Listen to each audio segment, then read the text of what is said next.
Boa noite a todos. Hoje nós vamos conversar sobre comportamentos autodestrutivos.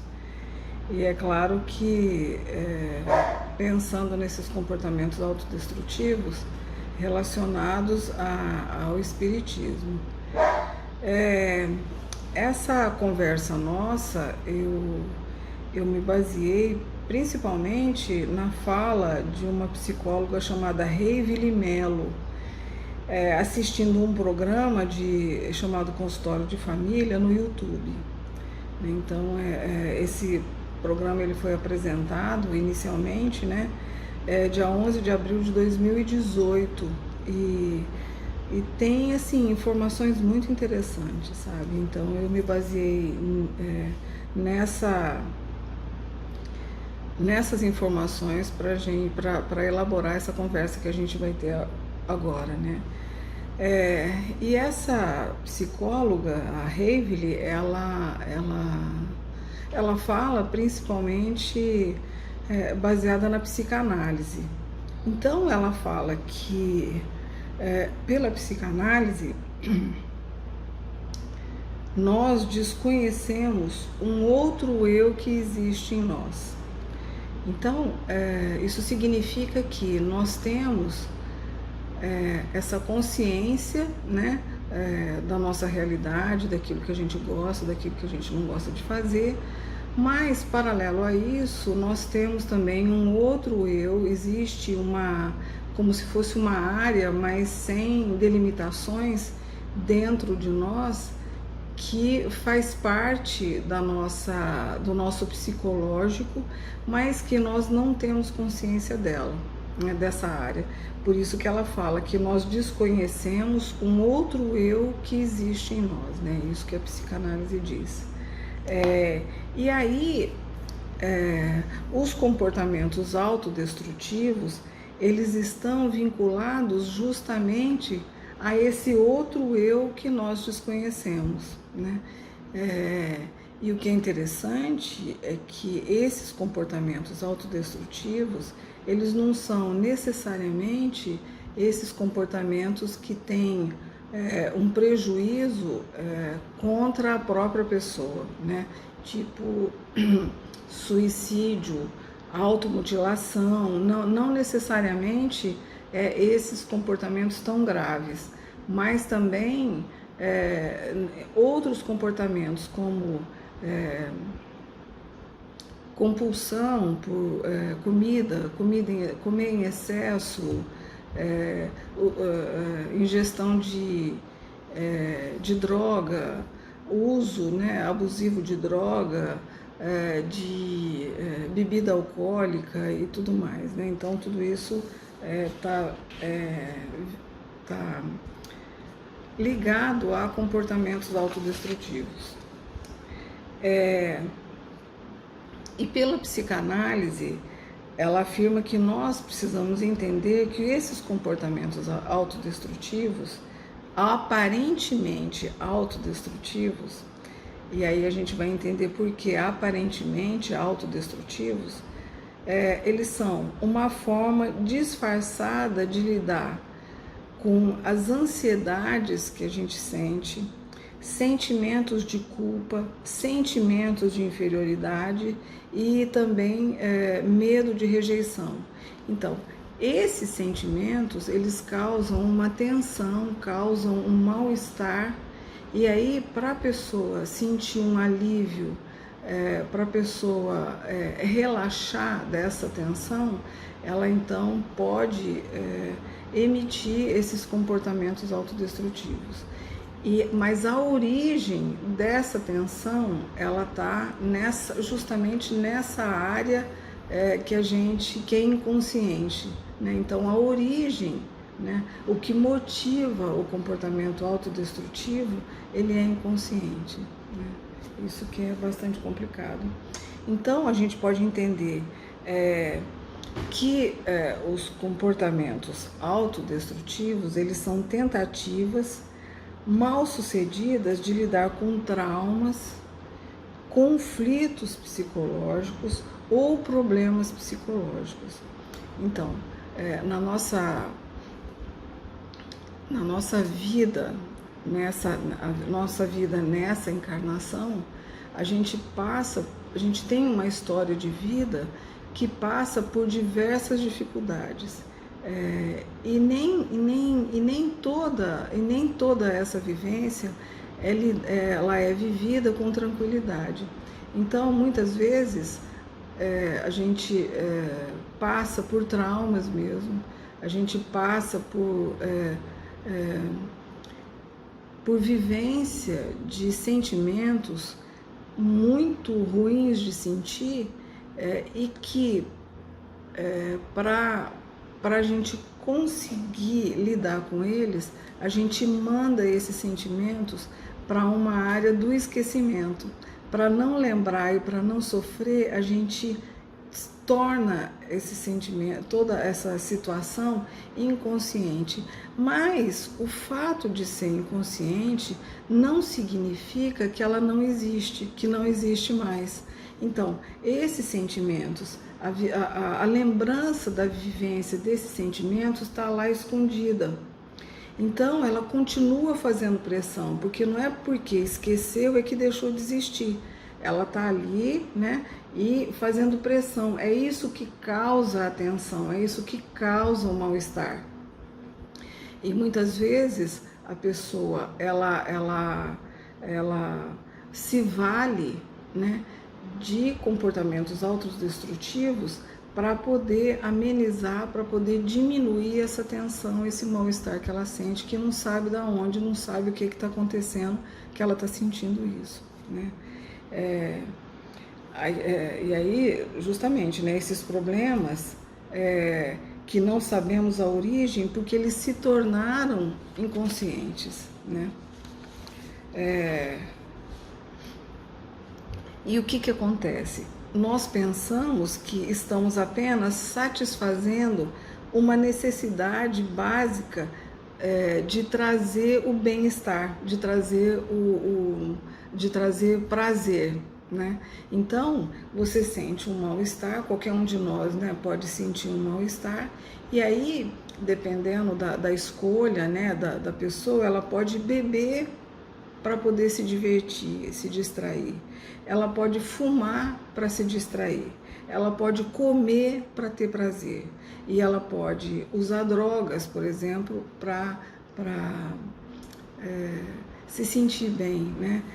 Existe essa mesma psicóloga, ela fala que na nossa vida nós fazemos as coisas por 3 motivos, né, conscientemente, assim, no dia a dia nosso. Então, quais seriam esses 3 motivos, né? Para nos sentirmos importantes, para nos sentirmos aceitos e para nos sentirmos amados.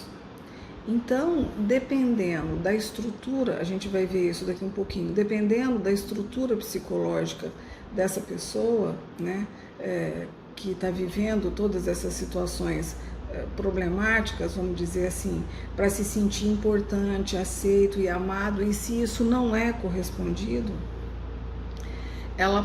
isso vai motivar a decisão, né, e o comportamento que ela vai ter, né? Só que qualquer decisão e qualquer comportamento que nós tivermos, as consequências nós seremos necessariamente responsáveis por elas, né? Necessariamente. Ninguém vai ser responsável por mim pelas decisões que eu tomar, né? É isso que também é importante a gente entender.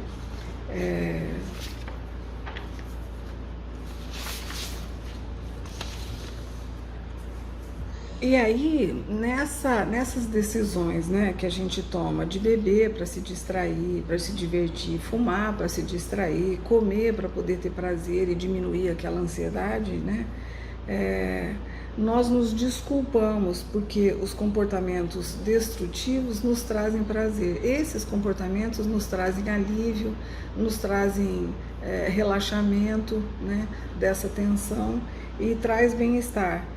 E aí a gente acaba esquecendo a possibilidade da perda da saúde física, da saúde mental, da saúde emocional, espiritual e inclusive social, né? Por exemplo, correr. A gente percebe que existem várias pessoas que adoram correr de moto, por exemplo, né? E não lembra, né? Ou prefere não lembrar ou pensar que isso pode trazer um acidente e pode ser fatal, né? Ou pode a pessoa ter algum problema físico em decorrência disso. Então, o que nós podemos pensar é que os comportamentos autodestrutivos estão a serviço de reduzir a tensão causada por conflitos que foram esquecidos e que se tornaram inconscientes, mas como a gente viu, eles estão lá, né? Estão dentro de nós, nos causando tensão, sempre nos cutucando para falar, ó, eu tô aqui, em um momento ou outro eu preciso ser enfrentado, eu preciso ser resolvido. Mas a gente adia. Essa situação, né, de ter escondido, de ter se tornado inconsciente, essa situação ela não é clara para nós. Por isso que a pessoa sente a tensão, mas não sabe a origem dessa tensão, né?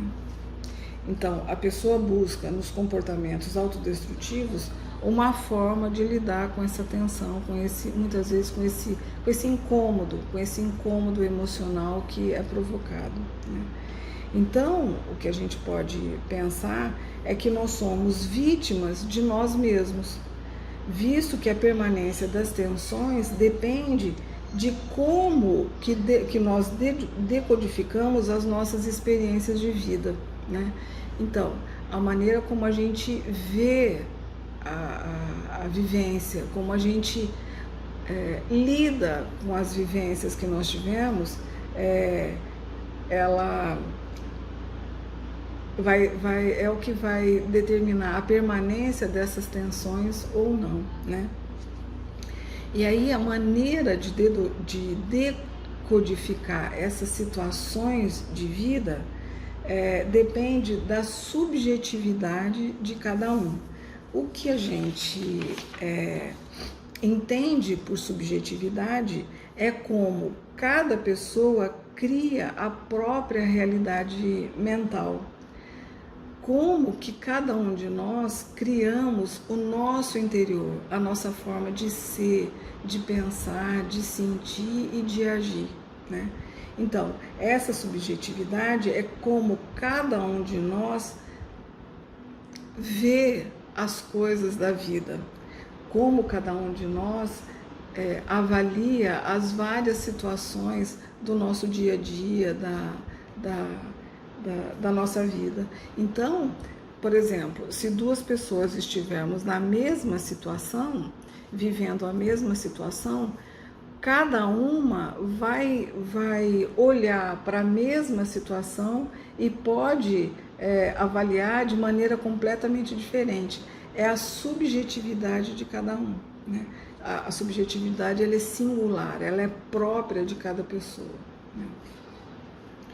Então, aí a gente pode ver que quando a pessoa cuja subjetividade não organizou adequadamente a constituição da própria personalidade, do próprio eu da pessoa, né, pode, dependendo da maneira como ela se constituiu, isso pode levar essa pessoa a ter compulsão, atos de vandalismo, violência, depressão, as diversas perversões, psicoses, inclusive as somatizações, né? As psicossomatizações. A pessoa traz para o corpo dela os problemas. Então, alguns problemas que eram apenas psicológicos, eles desencadeiam e traz para o próprio organismo algum tipo de doença, né?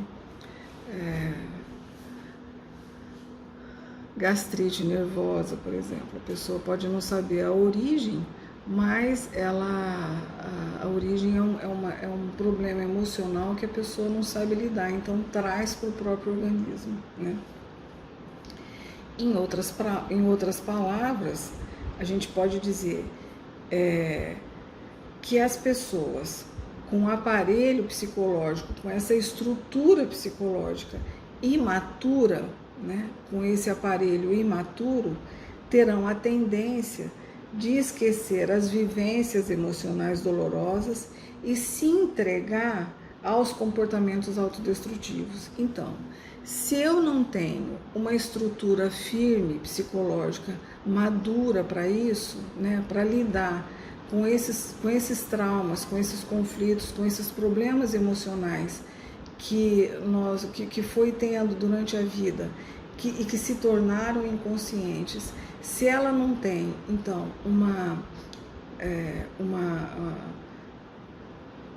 o seu eu capaz de lidar de uma maneira madura com esses problemas, então isso traz uma tensão, e a forma dela lidar com essa tensão, para diminuir essa tensão, esse mal-estar, emitindo então comportamentos autodestrutivos, seja contra ela mesma ou seja socialmente dizendo, né, com vandalismo, com violência e tudo mais.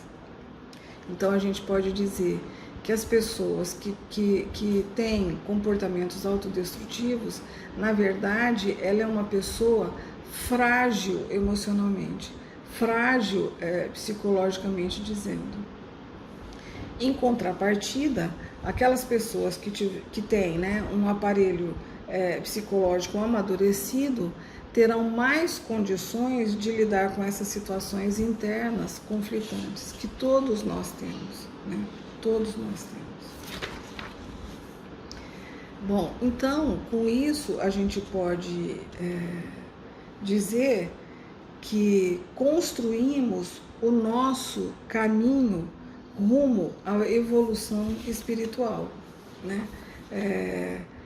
Se nós somos maduros ou imaturos,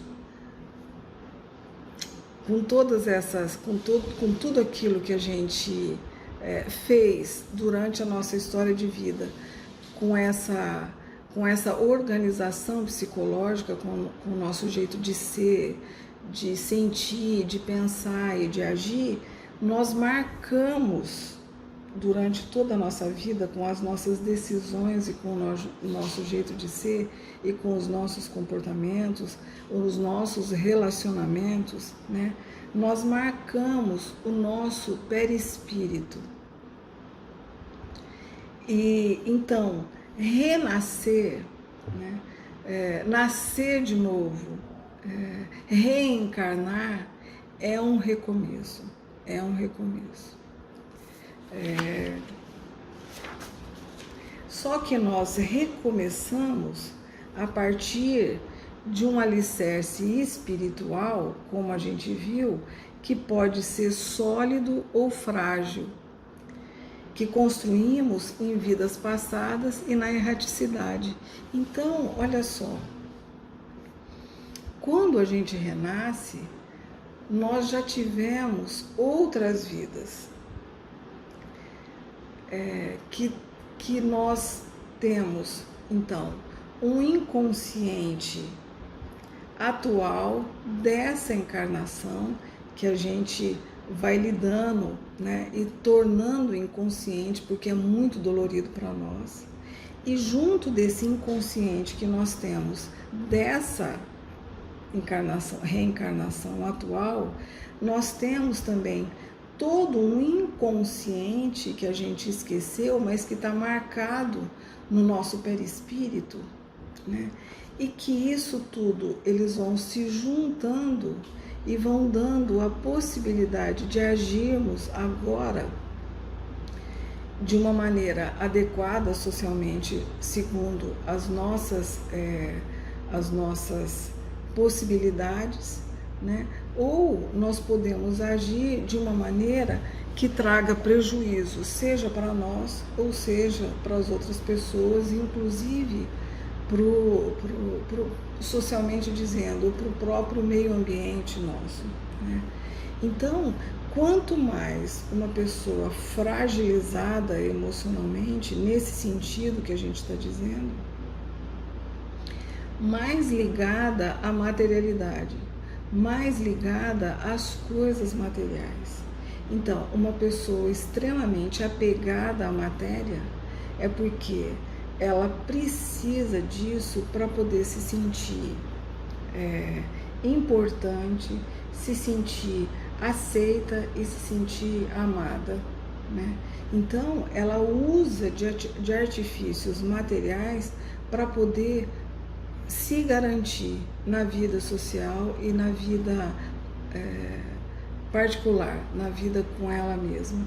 E quanto mais ligada à matéria, quanto mais importância se dá à matéria, mais frágil ela é.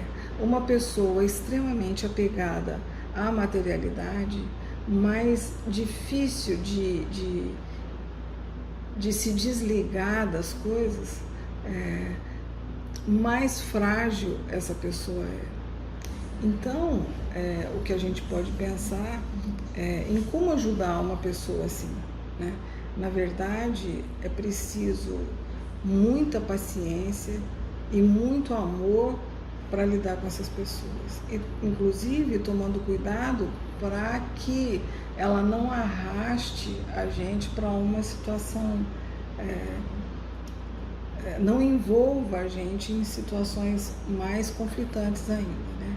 Então, nós precisamos ter solidariedade, a gente precisa ter compaixão, né, das pessoas que têm comportamentos autodestrutivos, mas sabendo que, na verdade, ela tem uma fragilidade interna e que só ela para lidar com esses problemas, só ela para lidar com esses conflitos internos, né? Nas nossas relações com as pessoas, a gente passa realmente por situações que trazem dificuldades, desamor, raiva, todo tipo de sentimento. E aí, se a gente não aprende a lidar com esses sentimentos todos, né, a gente pode realmente torná-los inconscientes e destilando, né, essas questões todas essas dificuldades em relação às outras pessoas e a nós mesmos. Então, numa situação assim, fica muito difícil ajudar uma pessoa. Por quê? Porque ela precisa se rever, se organizar para ter condições de enfrentar os próprios problemas, né? E se reorganizar internamente para poder enfrentar todas as dificuldades que ela teve. Eu fico imaginando aqui, por exemplo, uma pessoa que sofreu, que em alguma encarnação passada sofreu um assassinato, né? Foi assassinada por alguém, né?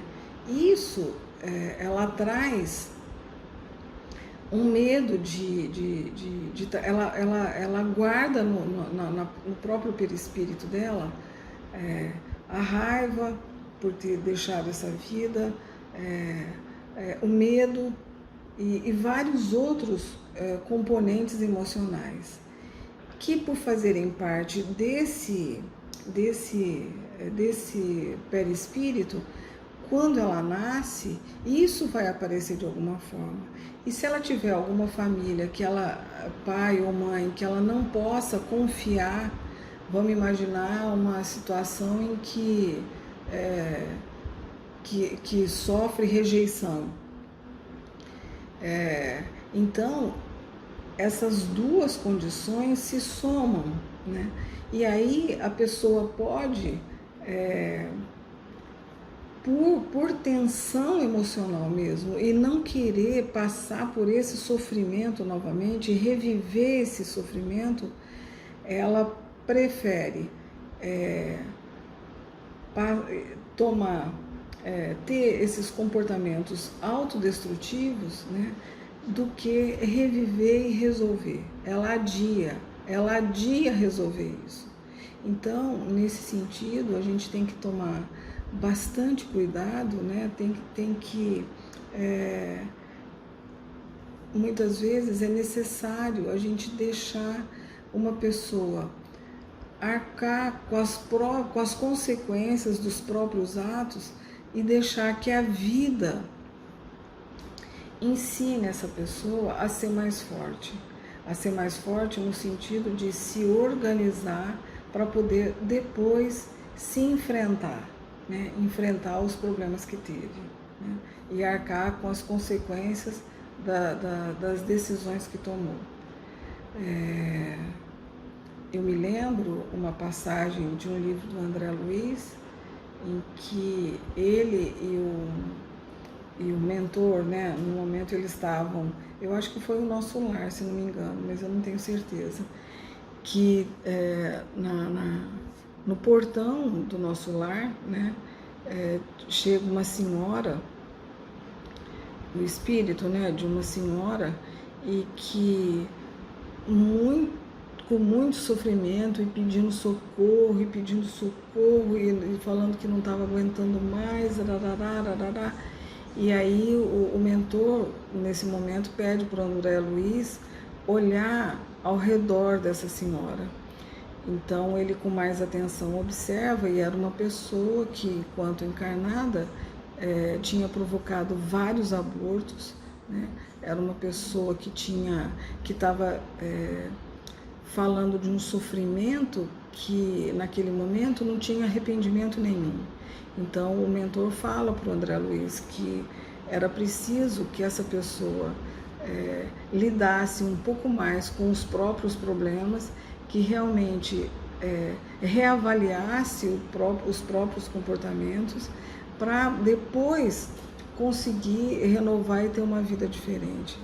Então, às vezes eu penso que no caso de pessoas que têm esses comportamentos autodestrutivos, a gente tem que ter paciência, tem que ter amor, mas não no sentido de se sentir responsável e querer barrar esses comportamentos, porque muitas vezes a pessoa precisa disso, né, para poder continuar vivendo, né? Ela precisa, isso é o que traz o alívio para ela nesse momento. Encarar a outra realidade dela seria muito difícil.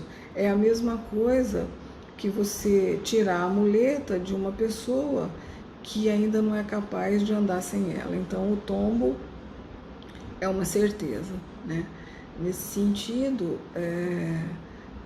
a reforma íntima, ela é muito mais profunda do que a gente pode imaginar. Nós não podemos ser, em momento algum, ser responsáveis pelas decisões e pelos comportamentos e pelos problemas psicológicos das outras pessoas, né? Por quê? Porque a forma como a pessoa vê os próprios problemas é muito particular, é muito de cada um. E essa reforma, essa mudança interna, ela depende da possibilidade psíquica de cada um, depende da força que cada um tem para tolerar, para aguentar os próprios sentimentos, os próprios sofrimentos.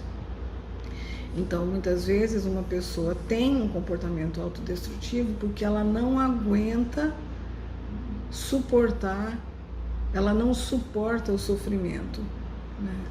Então, isso é bastante complicado. De qualquer forma, é sempre bom a gente se valer das orações, né?